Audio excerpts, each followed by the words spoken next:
Big Boss Malayalam season 7 ticket ഫിനാലയുടെ മൂന്നാം ഘട്ട ടാസ്ക് കഴിഞ്ഞ് ടാസ്കിൻ്റെ പേര് തുലാഭാരം എന്നായിരുന്നു. ഗാർഡൻ ഏരിയയിൽ ഒരു സ്റ്റാൻഡുണ്ട്. ആ സ്റ്റാൻഡിൽ ഹാൻഡിൽ ഭാഗത്തുള്ള ഒരു പ്രതലം അത് ബാലൻസ് ചെയ്ത് നിർത്തിയിട്ട് ആ ഹാൻഡിൽ ഭാഗത്തിലൂടെ 3 ബോളുകൾ ഒന്നിച്ചല്ല, ഓരോ ബോൾ വീതം ഓരോ ഹാൻഡിൽ പാത്തിൻ്റെ മുകളിൽ പിറ്റുണ്ട്. ആ പിറ്റിൽ ഇടണം. ഏറ്റവും കുറഞ്ഞ ടൈമിൽ ഇടുന്നവർക്കാണ് 9 പോയിൻ്റ്. ടൈം എടുക്കുന്നതനുസരിച്ച് പോയിൻറ്റിൽ വ്യത്യാസം വരും. അതാണ് കൊടുത്തിരിക്കുന്ന ടാസ്ക്. അങ്ങനെ ടാസ്ക് എല്ലാവരും പൂർത്തിയാക്കിയപ്പോൾ ഓരോരുത്തർക്ക് കിട്ടിയ പോയിൻ്റ് എന്ന് വെച്ചാൽ ഇതിൽ ആര്യനാണ് വിജയിച്ച് നിൽക്കുന്നത്. ആര്യൻ 40 സെക്കൻഡ് കൊണ്ട് ഒന്നാം സ്ഥാനത്തെത്തിയിരിക്കുകയാണ്. ഈ 9 പോയിൻ്റാണ് ആര്യന് കിട്ടിയിരിക്കുന്നത്.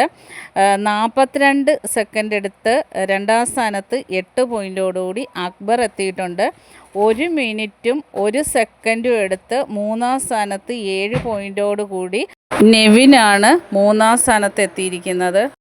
നൂറ 1 മിനിറ്റ് 41 സെക്കൻഡും കൊണ്ട് 4-ാം സ്ഥാനത്ത് 6 പോയിൻ്റോടുകൂടി അത് ജയിച്ചിരിക്കുന്നു. പിന്നെ അനീഷ് 1 മിനിറ്റും 50 സെക്കൻഡും 5-ാം സ്ഥാനത്ത് 5 പോയിൻ്റ് കിട്ടി. 2 മിനിറ്റ് 47 സെക്കൻഡും 6-ാം സ്ഥാനത്ത് 4 പോയിൻ്റോടുകൂടി ഷാനവാസ്. 3 മിനിറ്റും 12 സെക്കൻഡും 7-ാം സ്ഥാനത്ത് 3 പോയിൻ്റോടുകൂടി ആദില.